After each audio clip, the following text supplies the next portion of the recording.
On est au McDonald's de la station de Nakano, juste à côté de Shinjuku. Et c'est honnêtement le McDonald's le plus parisien que j'ai pu voir. En termes d'apparence, on se croirait vraiment sur les Champs-Élysées. Mais juste avant qu'on rentre dans ce fameux McDonald's de Nakano, il faut que je vous donne un petit peu de contexte sur pourquoi précisément aujourd'hui je suis allé dans ce McDonald's. En fait, le Japon est un pays qui célèbre énormément les saisons. Vous l'avez vu dans mon précédent vlog à Asakusa sur le petit Matsuri d'été avec les enfants d'Okinawa qui faisaient de la musique. Ça, typiquement, c'est un festival d'été. Mais chaque saison a ses festivals, a ses célébrations, a ses traditions. Vraiment, le temps qui passe au Japon est quelque chose de très très important. Et justement, si je retourne au McDonald's aujourd'hui, c'est pour une raison bien précise, la fête de Tsukimi. C'est très simplement une période où on célèbre la pleine lune d'automne. Et c'est aujourd'hui, le mardi 17 septembre, qu'on est censé avoir la plus belle pleine lune de toute l'année. C'est une tradition qui remonte à très très loin, puisqu'elle a au moins 1000 ans. Je me rappelle plus exactement de quand elle date, mais ça veut dire quand même qu'il y a 1000 ans, il y a un mec qui était posé, qui a regardé la pleine lune en pleine nuit et qui s'est dit « Yabai !» Tout le monde va fêter ça pendant des millénaires. Et c'est fou, quoi.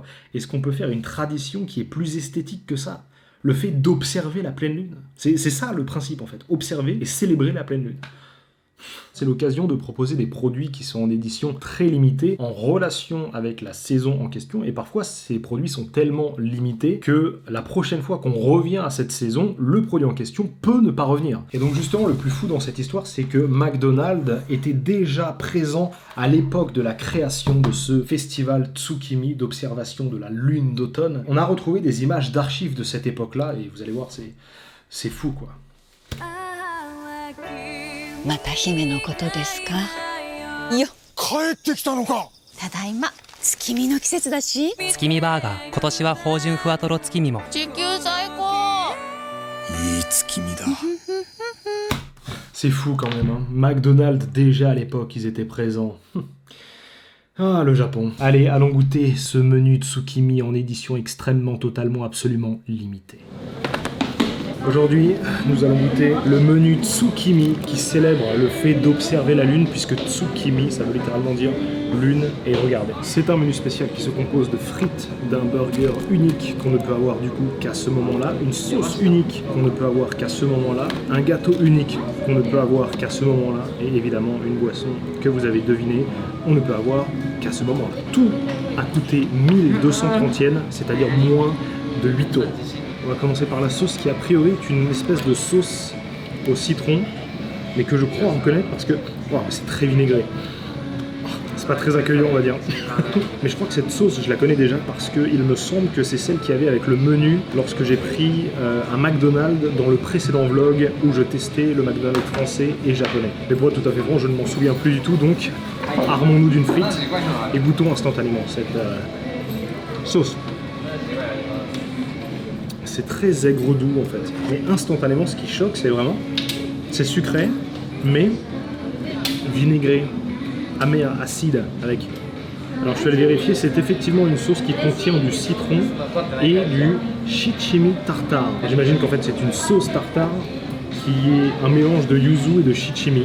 A priori c'est une espèce de riz épicé, je sais pas si vous verrez. Honnêtement, c'est bon, c'est très bon. C'est un peu amer, mais en même temps... C'est très sucré, c'est vraiment le genre de saveur qu'on peut retrouver dans la cuisine asiatique. C'est très bon. Les frites, quant à elles, ce sont des frites du McDonald's.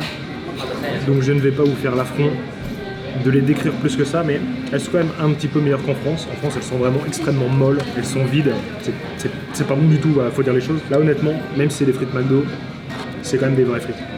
Et elles sont chaudes, elles sont très très chaudes. Bon, on va passer au burger, et c'est probablement ce qui me...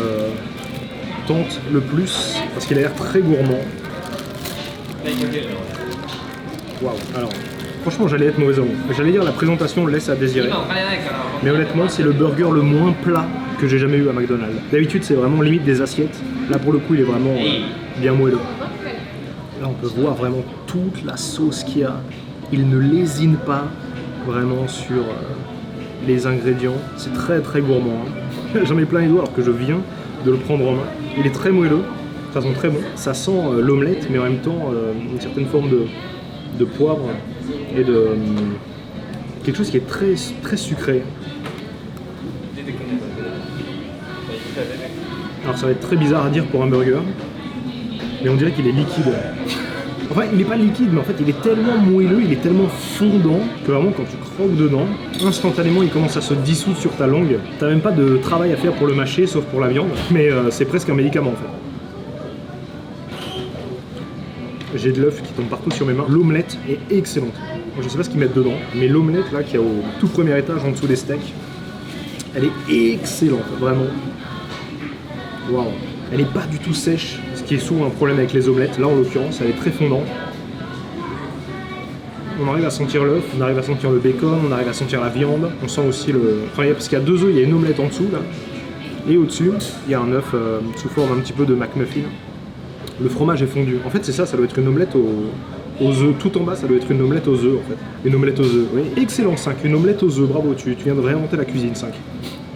Non, une omelette au fromage, je voulais dire. Les pains briochés, généralement, ils sont très huileux, ils sont un peu graisseux. Là, pour le coup, non, mais ça déborde. Ça déborde parce que c'est très gourmand, il faut le dire. Honnêtement, c'est une très très bonne surprise. Je m'attendais à rien parce que je ne connais pas le goût. C'est la fête de la lune. Quel goût ça a, la lune, en fait? Quel goût ça a?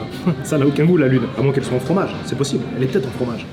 Et je crois apercevoir une espèce de moutarde aussi, un peu légère. C'est très sucré. Ah, mais il y a une espèce de sauce cocktail aussi en haut. Oh là là, mais... En fait, ça me fait penser au McMuffin, dans une version beaucoup plus gourmande, beaucoup plus généreuse, beaucoup plus sucrée aussi, briochée. C'est une espèce de McMuffin, mais premium, quoi. Je n'ai jamais goûté un burger McDonald's en France qui ait ce goût-là. Ouais, c'est une réussite. Pour le burger, je mets la note de 4,67 sur 5. C'est très bon, c'est très gourmand, c'est très sucré, mais pas trop. Un bon mélange de saveurs. C'est une réussite, bravo McDonald's Japan. Faut que j'utilise les frites comme cuillère pour réussir à aller chercher toute cette omelette qui est tombée au fond du plastique là. On s'adapte. De toute façon, quel que soit le problème dans la vie, le secret, c'est l'adaptation. Les frites McDonald's, je peux pas mettre beaucoup plus que 3,28. C'est bon, elles sont meilleures qu'en France, mais ça reste des frites McDonald's, donc c'est pas non plus exceptionnel, quoi. Quant à la sauce, c'est quand même très spécial. Je pense que tout le monde n'aimera pas. C'est sucré mais un peu vinaigré. Si je pense à tout le monde, je dois lui mettre 3,15. Je sais qu'il y a beaucoup de gens pour qui ça sera rédhibitoire parce que le côté un peu vinaigré, un peu amer, il y a très peu de gens qui aiment ça. Mais personnellement, je vais lui mettre 4,07. En termes de curiosité culinaire, je suis ravi. Maintenant qu'on a fini ce sandwich et ses frites, il est temps de se désaltérer un petit peu. Alors c'est un McShake, théoriquement c'est une sorte de milkshake. Je suis pas sûr que ça soit la meilleure boisson pour aider à descendre un plat, mais voit-il que c'est ce qu'on va goûter maintenant. Ah mais en fait c'est très très liquide. Je m'attendais à quelque chose d'un petit peu granuleux comme ça, mais en fait non, c'est très très liquide. J'ai jamais pris de McShake, donc c'est peut-être tout à fait normal. Alors je sais exactement quel goût ça a. C'est littéralement de la crème anglaise. C'est vraiment juste 33 centilitres de crème anglaise. C'est quelque chose qu'on retrouve énormément, et quand je vous dis énormément, vraiment énormément, il y en a partout. Mais c'est quelque chose qu'on retrouve effectivement énormément dans toutes les pâtisseries au Japon. Ils sont absolument fans de crème anglaise. Ah si, c'est un petit peu granuleux, en fait je pense que ça a un peu fondu à cause de la chaleur. Quand j'essaye de croquer ce liquide, c'est très dangereux, ne faites pas ça chez vous, mais quand j'essaye de croquer ce liquide, je sens une très légère texture sous la dent, ce qui implique que effectivement ce n'est pas totalement liquide.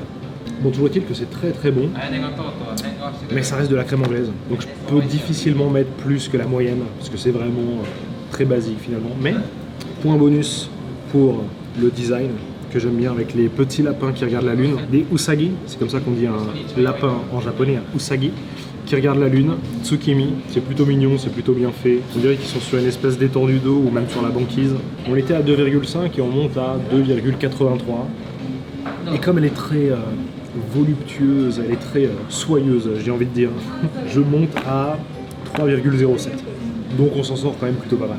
Et enfin, la pièce maîtresse, ça c'est ce qui me rend le plus curieux. Je ne sais même pas ce qu'il y a dedans. J'ai vu de la pâte de haricots rouges, qui est quelque chose qu'on retrouve énormément ici aussi dans les desserts. Je crois qu'on appelle ça anko, haricots rouges. Et si j'ai bien vu, il y a une espèce de liquide un peu jaune avec. Donc à mon avis, c'est un mélange entre la crème anglaise et la pâte de haricots rouges. C'est encore très chaud. Ça fait 10 minutes que je mange à peu près, c'est encore très très chaud. Donc on part avec un bon point.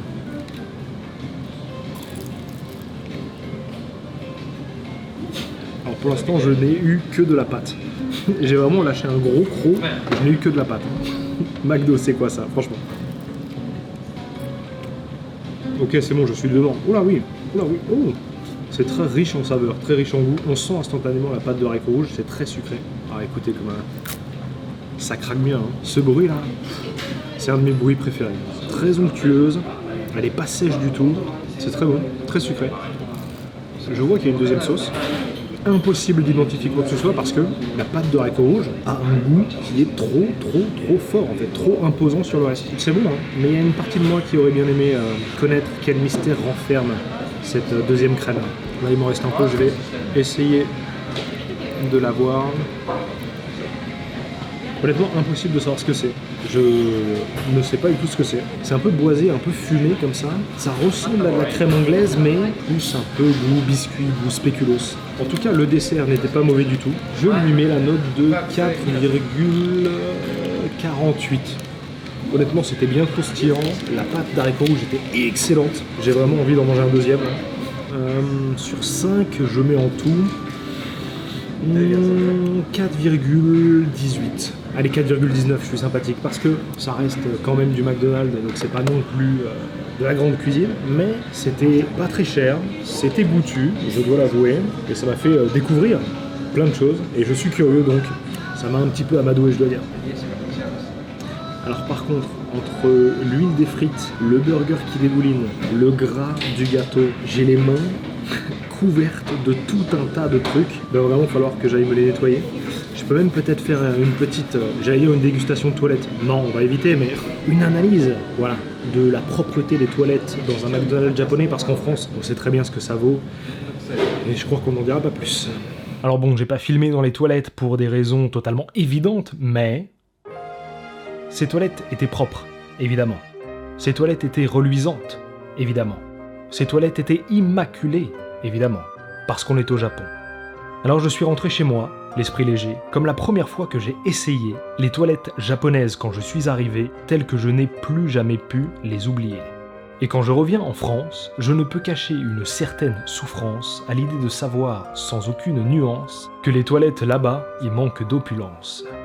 Alors je sais ce que vous êtes en train de vous dire, que ce poème sur les toilettes au Japon n'a aucun rapport avec les burgers Tsukimi, et laissez-moi vous dire que vous avez raison. Mais je ne pouvais décemment pas faire une dégustation au McDonald's sans aller voir l'état des toilettes au McDonald's parce que ça fait partie de l'expérience, qu'on le veuille ou non. Et il faut dire encore une fois que de ce côté-là, le Japon et McDonald's au Japon plus précisément sont encore au-dessus de la France. En tout cas, j'espère vraiment que cette dégustation par le 5 vous a plu. C'était le 5 justement pour vous servir votre fidèle serviteur. À demain pour un nouveau vlog. Matane.